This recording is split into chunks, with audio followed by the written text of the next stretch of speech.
Vote or else. That is the message from parties in letters to supporters. They warn that they'll review public voting records to see if you've actually voted. If you don't, they're going to send a notice to all of your neighbors. Let's bring in our panel. Stephen Yates of DC International Advisory is here, along with Jack and James are back with us as well. Stephen, I can't believe this one. I mean, this is amazing. They're going to shame you to your neighbors. They say, we're going to be reviewing voting records to determine whether you've joined your neighbors who voted in 2014. If you did not vote this year, we will be interested to hear why.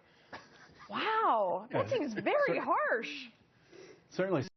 This, and you take that in contrast with complaints about the immense difficulty of showing a photo ID when you go vote. I voted early, went in, happily showed my driver's license, thanked me for my vote, on I went. No threats of coming after me about why I voted or who I voted for. This is one of those areas where what's legal isn't necessarily what's advisable. These are public records that people can get, are often used in elections, but my goodness, this certainly doesn't look good. In fact, Jack, they say who you vote for is your secret, but whether or not you vote is public record. Well, yeah, my understanding, everyone's understanding is that higher turnout is good for the Democrats. So this is not quite a get out the vote drive. This is get out the vote or I'll find you and I'll hurt you drive, it sounds like. I mean, it's strange. It is strange. James Freeman, you think it works?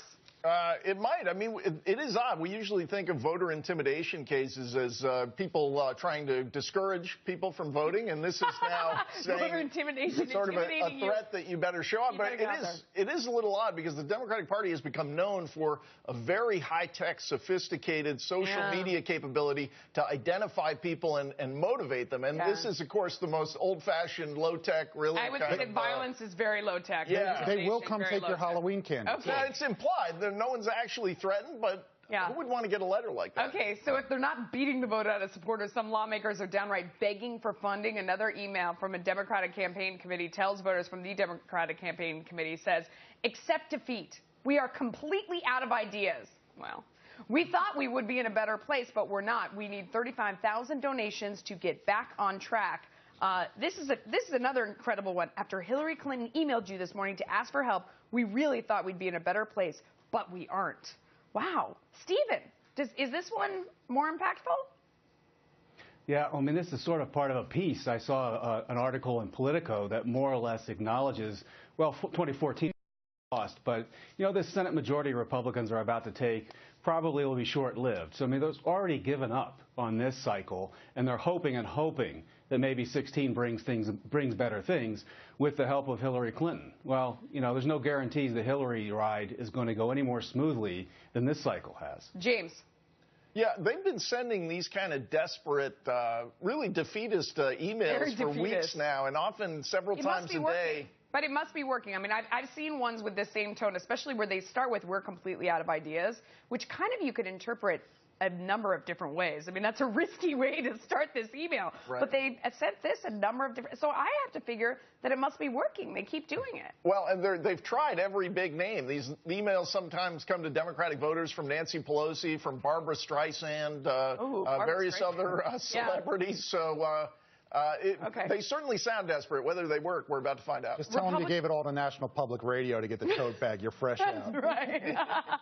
Republican Senator Rand Paul talking trash about one of my favorite establishments and his own party, saying about Domino's Pizza, quote, remember Domino's Pizza? They admitted, hey, our pizza crust sucks. The Republican Party brand sucks, and so people don't want to be a Republican.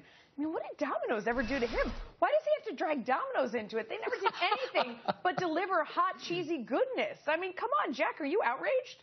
I do feel a little bad for Domino's, but this guy goes back and forth into saying things that are kind of nuts and things that are kind of make sense. I do think this makes sense to you, that Domino's Pizza sucks? Not the Domino's slap across the face, but the fact that the Republican Party, and look, I'm not a biased guy. I think whatever party you belong to, you should quit it today because they both stink. But I think the Republican Party can use a little rebranding right now. James, how do you feel about this assault on Domino's? I'm really focused on that part of it. Oh, the pizza. Yeah. Very good pizza. No argument. Pizza. But, you know, part of the brand problem for the Republicans, I think, is being solved by the Democrats this year, because this war on women thing, I think we may see Wednesday morning, we may decide that's kind of over, at least for our current politics. Stephen, what do you think? Last word. Well, I've given a lot to Domino's Pizza over the years, so no criticism there. But you'd think Perfect. what Rand Paul is talking about, we have a party that's about to take a majority in the Senate, increase seats in the House, have a majority of governorships, operate a majority of legislatures around the country.